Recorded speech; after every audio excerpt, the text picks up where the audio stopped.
Muchas gracias, muchas gracias, muchas gracias. Buenas noches, bienvenidos al programa. Yo soy Jaime Bailey, pero no soy tan tonto como para sospechar que esos aplausos son para mí. No, no son para mí.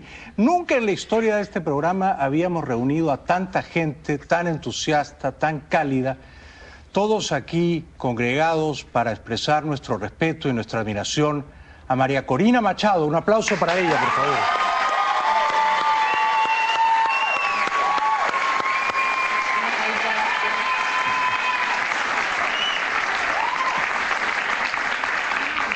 Bienvenida, ¿cómo estás? Muy bien, muy emocionada, muy agradecida.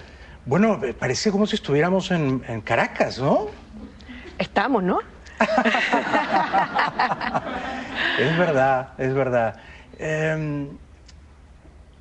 ¿Tú en Caracas sientes este cariño vibrante, espontáneo? Toda esta gente ha venido convocada por ti, por la credibilidad que tú inspiras. ¿Esto que yo estoy viendo aquí se reproduce también allá en tu país, en Venezuela, María Corina? Esta gente, nosotros estamos aquí porque compartimos valores, compartimos una visión, y eso lo sentimos en todos los rincones de Venezuela. Y no son solo venezolanos, Jaime. Aquí hay latinoamericanos que entendemos que hoy en Venezuela no solamente nos estamos jugando la democracia, la libertad de muchas generaciones por venir. Es la democracia y la estabilidad de América Latina la que hoy está en juego en Venezuela. Ahora, esto, contemplar el poder de la gente reunida, el eco de la gente cuando aplaude o cuando protesta, me lleva a la primera pregunta, y es, si ustedes, la oposición, son mayoría, y ustedes tienen el poder de la gente, ¿por qué no lo han usado después del 14 de abril? Es decir, ¿fue una buena decisión suspender la marcha convocada al Consejo Nacional Electoral?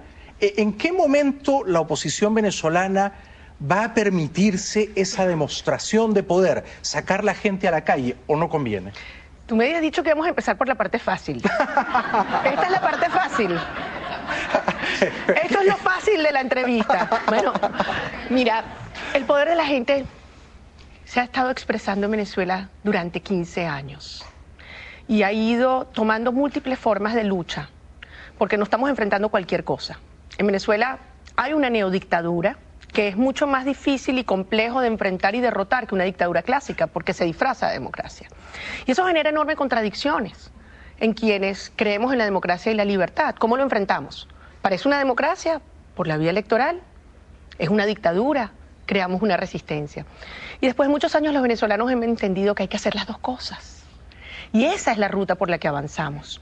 Y el poder de la gente no solamente se expresó antes, sino de una manera histórica el 14 de abril. Tú lo sabes. ¿Cuántas personas antes de esa fecha te decían, bueno, los venezolanos, pobrecitos, ¿qué les irá a pasar ese día?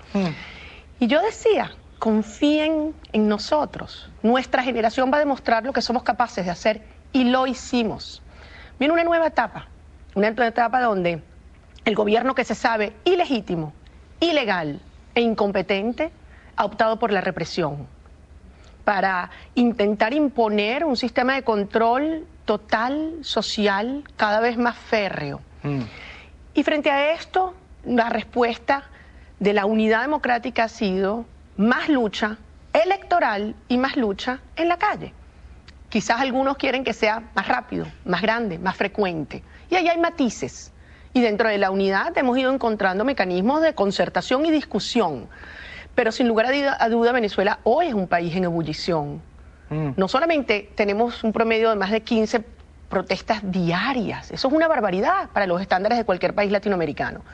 Pero también estás viendo expresiones muy importantes, como la de hace 2 semanas, cuando los estudiantes y toda la comunidad universitaria salió a la calle con motivo del conflicto universitario. ¿Tú crees que Enrique Capriles tomó una buena decisión al suspender la marcha que él había convocado? Yo creo que tomó la decisión que él consideró que era la mejor, dada la información y los riesgos que existían en ese momento. ¿Te consultó la decisión? Lo hablamos entre varias personas, no directamente yo con él. Y te imagino, perdona que me tome estas licencias de imaginarte, pero te imagino un poco más propensa a salir a la calle. Bueno, te imaginas bien, pero cada quien tiene sus puntos de vista y cada quien dentro de una unidad que es respetuosa, que es plural, Por supuesto. tiene sus argumentos. Por supuesto. Y yo insisto, la unidad no es unanimidad, gracias a Dios, porque entonces no sería democrática. Claro, claro, sería un partido monolítico, dictatorial. La Mesa de la Unidad recoge voces plurales, pero yo insisto en ese punto y creo que en esto recojo una curiosidad muy extendida. Ustedes, Enrique y tú, que son probablemente las cabezas más lúcidas, visibles y aguerridas de la oposición venezolana, ¿no sería oportuno convocar en algún momento pronto a una marcha de protesta por el fraude que se ha perpetrado en perjuicio de la voluntad popular de los venezolanos? ¿Tú no verías eso con simpatía? Yo creo que no solamente una, yo creo que tienen que haber muchas expresiones de protesta por el fraude, por la entrega de la soberanía, por la corrupción, por la inseguridad, por la violación y la aniquilación de las universidades, por lo que le están haciendo los empleados públicos, por la madre en Falcón que asesinaron con su hija, por el hecho de que Venezuela es un país petrolero que importa gasolina, que se habla de soberanía alimentaria y el 80% de lo que comemos es importado, porque se compran y gastan miles y miles y miles de millones de dólares en armas de guerra, pero no hay papel higiénico, ni aceite, ni leche, ni medicinas, ni vacunas para la H1N1. Por todas estas razones tiene que haber protesta ciudadana y por supuesto por el Consejo Nacional Electoral, que se ha negado a cumplir el compromiso de una auditoría integral y un Tribunal Supremo de Justicia que a estas alturas no ha admitido el recurso de impugnación. ¿Cuál es tu estrategia para... Tú has calificado a este gobierno como una neodictadura. Y yo creo que es una manera muy precisa de llamar a las cosas por su nombre. ¿Cuál sería la manera de salir de este gobierno que ha secuestrado la voluntad de los venezolanos, que ha amañado unas elecciones? ¿Cómo vislumbras tú eso, María Corina? Lo que da la impresión de que cada día que pasa juega a favor de los malos, que van consolidándose en la escena internacional y que van erosionando la esperanza de la gente, minando la fe de la gente en que habrá un cambio. No, la gente dice, hechos consumados, ya están aquí, se van a quedar. ¿Cómo desafiar eso? Es decir, ¿cómo cambiar eso? Bueno, esa es su pretensión. Eso no es lo que está ocurriendo. En primer lugar, este es un régimen que perdió totalmente su legitimidad de origen. Para este modelo eso es devastador. Después de 15 años y 20 elecciones, convenciéndose ellos mismos y al mundo de que la mayoría de los venezolanos apoyaban este sistema, que podía violar todos los derechos y las prácticas democráticas, pero que al final la gente estaba con ellos, demostrar, quedar en evidencia de que la mayoría no los quiere, no quiere este gobierno, no quiere este modelo. Ha sido un golpe demoledor. La reacción, como decía, fue reprimir aún más a los empleados públicos. Cuando tú tienes un señor Maduro que se para en Barinas el 16 de mayo y dice que él tiene los nombres y las cédulas de identidad de 900.000 venezolanos que votaron en contra de él y por lo tanto son traidores, esa es la mejor radiografía del sistema. Entonces, perdieron la legitimidad de origen, pierden la legitimidad en su ejercicio. ¿Qué les queda? Buscar el reconocimiento internacional. Y por eso los ves desesperados alrededor del mundo, regalando lo poco que le queda a Venezuela, en unos términos absolutamente adversos e ilegales, inconstitucionales, criminales, llegaría yo a decir, porque eso va a tener un daño enorme para las futuras generaciones de venezolanos. Sin embargo, esa apariencia de estabilidad lo que demuestra es una profunda debilidad y contradicciones internas, porque este además es el sistema más corrupto y decadente desde el punto de vista moral que ha habido en nuestra historia. Y esas tensiones y esas...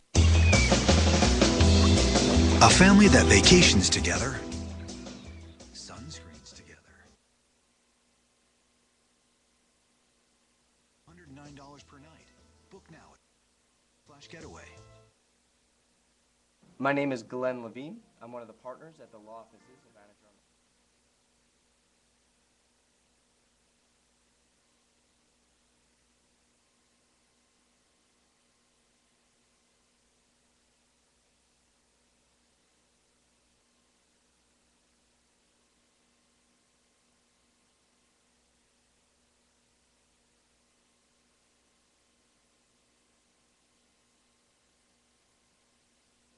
Contradicciones han ido aflorando y una vez que empiezan a salir, ya eso no para, Jaime.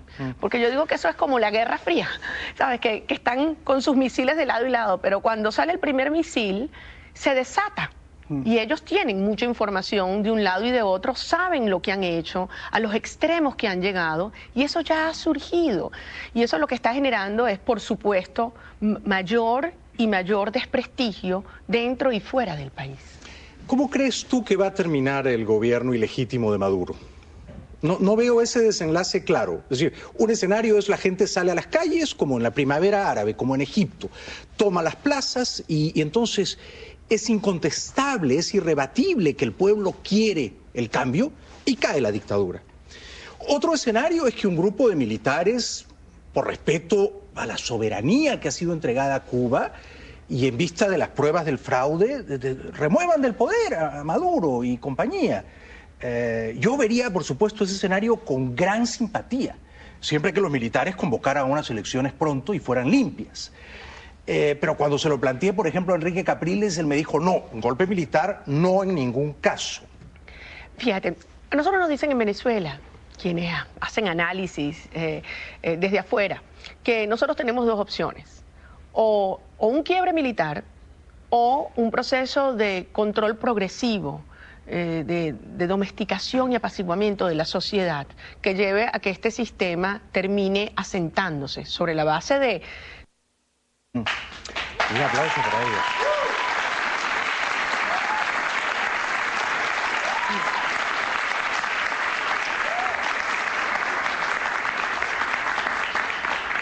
Más o menos, ¿cuál es la fecha de expiración del gobierno de Maduro? Más o menos. Yo creo que aquí hay otra persona en la audiencia a quien tú le deberías preguntar eso. Pero no va a durar 6 años, ¿verdad? Mira, Venezuela no merece por una ese parte tú flagelo. tienes un régimen que quiere durar para siempre. Y por otra parte, tú tienes una sociedad que sentimos la obligación moral y la obligación histórica de combatirlo todos los minutos de nuestra vida, para que esa transición se dé lo antes posible. Y esto es estrictamente democrático, esto es estrictamente constitucional, porque hay un chantaje que opera permanentemente en estos regímenes. Cuando se habla de combatirlo, cuando se habla de disentir, cuando se habla de lucha y protesta, entonces inmediatamente te acusan de violento, de golpista, de desestabilizador. No. En Venezuela los golpistas están en el poder. En Venezuela los desestabilizadores de Venezuela y América Latina se han aferrado ilegítimamente al poder. Pero permíteme, al calor de ese argumento encendido, plantear esta pregunta. Si los golpistas están en el poder, no hay orden constitucional. Por lo tanto, si un grupo de militares se levanta para hacer cumplir, para restaurar el orden quebrado de la Constitución y para restituir la voluntad popular que ha sido burlada, eso no sería un golpe.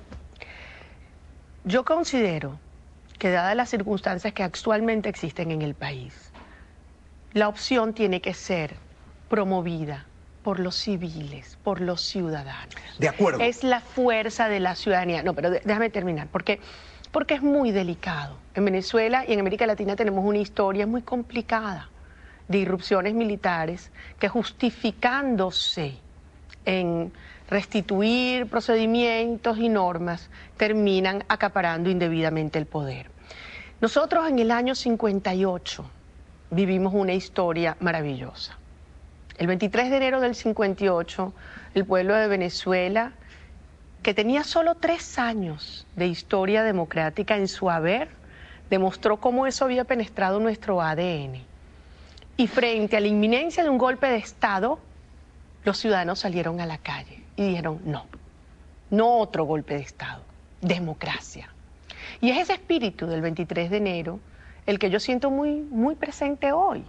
Quizás ustedes no, desde afuera no se ve, entre otras cosas porque los medios de comunicación cada vez en Venezuela transmiten menos de esa lucha ciudadana y porque hay un régimen que quiere aniquilar todo espíritu de protesta y de insurgencia en todo el sentido del término, en todo el sentido democrático del término. Pero es esa la opción en la cual yo creo. Los ciudadanos organizados, movilizados, acompañando una ruta electoral en la que creemos, en instituciones a las cuales hemos acudido aún conscientes de su sumisión absoluta al régimen, pero con la voz firme de quienes conocemos nuestros derechos y no vamos a claudicar. Bueno, es un plan de juego, es una estrategia inteligente y espero que ganadora. Es decir, ustedes van a seguir por la vía electoral sabiendo que el árbitro hace trampa. Pero supongo que confiando en que si consiguen en las elecciones municipales de fin de año un aluvión de votos, incluso con el árbitro en contra, van a terminar ganando las elecciones. ¿Es un poco así el cálculo? No solamente eso, no es nada más un tema de votos, también es un tema de presión y eso es fundamental. Y yo creo que eso es un gran cambio de la elección del 14 de abril con las elecciones previas. Fue una dinámica totalmente distinta. ¿En qué sentido? Bueno, en primer sentido, desde el punto de vista estratégico electoral, se decidió enfrentar con toda firmeza la corrupción del sistema electoral y su sumisión al sistema, llamando las cosas por su nombre. Antes existía cierto temor de que la denuncia sobre las condiciones electorales generaría desconfianza y por lo tanto abstención. Lo que se demostró es que la gente quiere que se llamen las cosas por su nombre. La lucha por la verdad es con la verdad. Y cuando la gente siente y sentimos que los miedos, los obstáculos son reconocidos y se nos presenta una estrategia como enfrentarlos, ahí nos conectamos. Y eso provocó a su vez un espíritu de lucha que no tenía precedente en el pasado reciente y que contagió a toda Venezuela. Y yo creo que allí Enrique Capriles logró conectarse con un país que estaba angustiado, desesperado, quizás hasta resignado. Y ese llamado a un combate ciudadano firme y decidido se esparció de una manera que el propio régimen no se esperaba. Y yo creo que el primer y gran sorprendido fue el gobierno cubano. Sí, sí. Yo no quiero ser en esto, claro, un majadero, un tipo obstinado. ¿No? No, que insiste en un argumento, pero con toda la enorme simpatía que tú me despiertas, y por supuesto Enrique Capriles, yo sigo creyendo que si ustedes creen que les robaron las elecciones, que Enrique sacó los 7.300.000 votos, quizá un poquito más, pero que Maduro no sacó 7 y que le sumaron 500.000 de votos, eso merece una protesta, una auténtica, masiva protesta en las calles, de una noche, de 3 noches, un fin de semana. Eso es lo que creo yo. Bueno, si crees que Enrique ganó, además, porque tú sabes que Enrique ganó. Pues bien, la realidad es que nosotros ahora tenemos por delante no solamente la violación a la soberanía popular expresada en el voto y el compromiso que significa hacer valer y defender la verdad, porque así lo asumo. El pueblo de Venezuela nos dio un mandato ese día. No solamente eligió a Enrique Capriles como su presidente, pero nos dio un mandato que tenemos que hacer y lograr defender esa verdad. Y aquí nadie pasa la página. Y quienes creen que los venezolanos, los demócratas venezolanos, al aceptar, participar y asumir nuevos desafíos, hemos pasado la página del 14 de abril, se equivocan. Esa es una lucha que está viva, que está vigente, que la vamos a seguir dando y es más, la vamos a ganar. Absolutamente, absolutamente.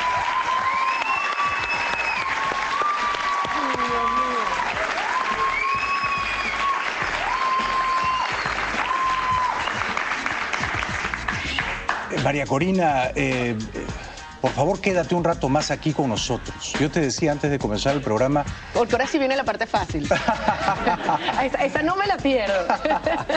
No, pero creo que cuando te vemos a ti, recobramos la esperanza, ¿eh? Tú eres una luz que guía el camino y que nos hace creer que en Venezuela pronto habrá un cambio. Dios te bendiga y Venezuela necesita gente como tú. Gracias.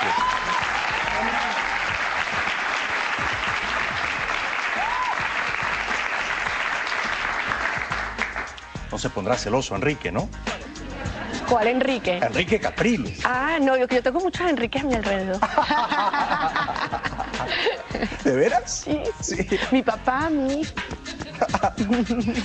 Regresamos con María Corina Machado después de la pausa. No se la pierdan, ya volvemos.